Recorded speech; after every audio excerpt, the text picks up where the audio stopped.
કડી ખાતે યોજાયેલ ચેટીચાંદ પર્વ નિમિત્તે સિંધી સમાજના એક કાર્યક્રમની અંદર પૂર્વ નાયબ મુખ્યમંત્રી નીતિનભાઈ પટેલે એક વિવાદાસ્પદ નિવેદન કર્યું. આ નિવેદનની અંદર નીતિનભાઈનું કહેવાનું એવું છે કે આ મુસ્લિમોનું ભૂત અનેક વાર ધૂણે છે અને ફરી વાર ધૂણ્યું છે.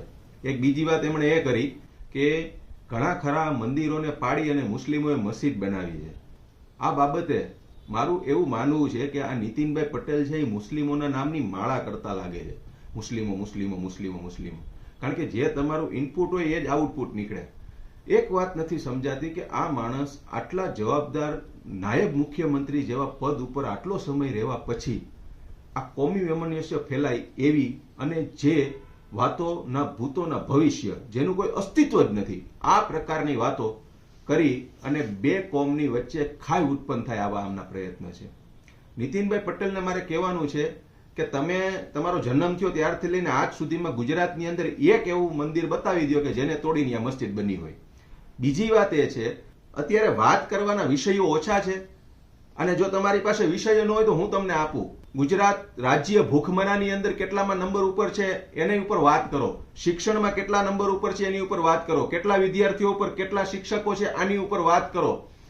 એક માથા દીઠ કેટલું લેણું છે આના ઉપર વાત કરો. આ વાત તમારાથી ન થાય, કારણ કે થાય તો ગુજરાત મોડલનો ફુગ્ગો આખો ફૂટી જાય.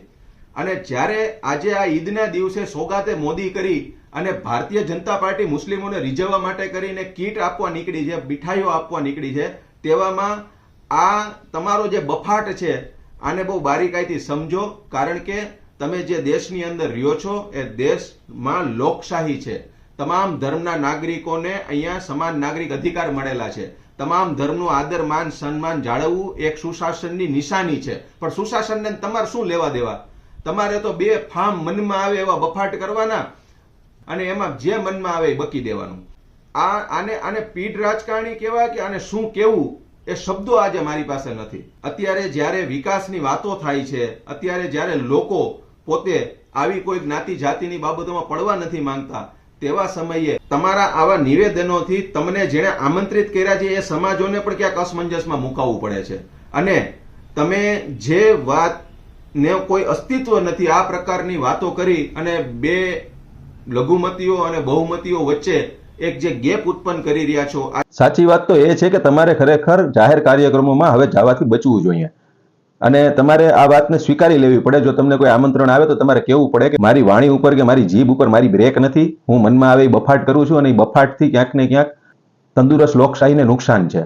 અને આપના નિવેદનમાં આપને એ પણ સમજવાનું છે કે જે બે રાજ્યોને ટાંકીને તમે વાત કરી છે કે એવું અમારે ગુજરાતની અંદર કરવું છે, એ બે રાજ્યના મુખ્યમંત્રીના નામ પણ આપ બરોબર નથી બોલી શક્યા. અને વાત છે અહીંયા મુસ્લિમોના ભૂતને ધૂણાવવાની, તો ગંદી રાજનીતિ માટે કરી અને કોણ આ ભૂતને ધૂણાવે છે એ પણ બધા જાણે છે. આ જ વાત સાથે આપના ભાઈનું સલામ.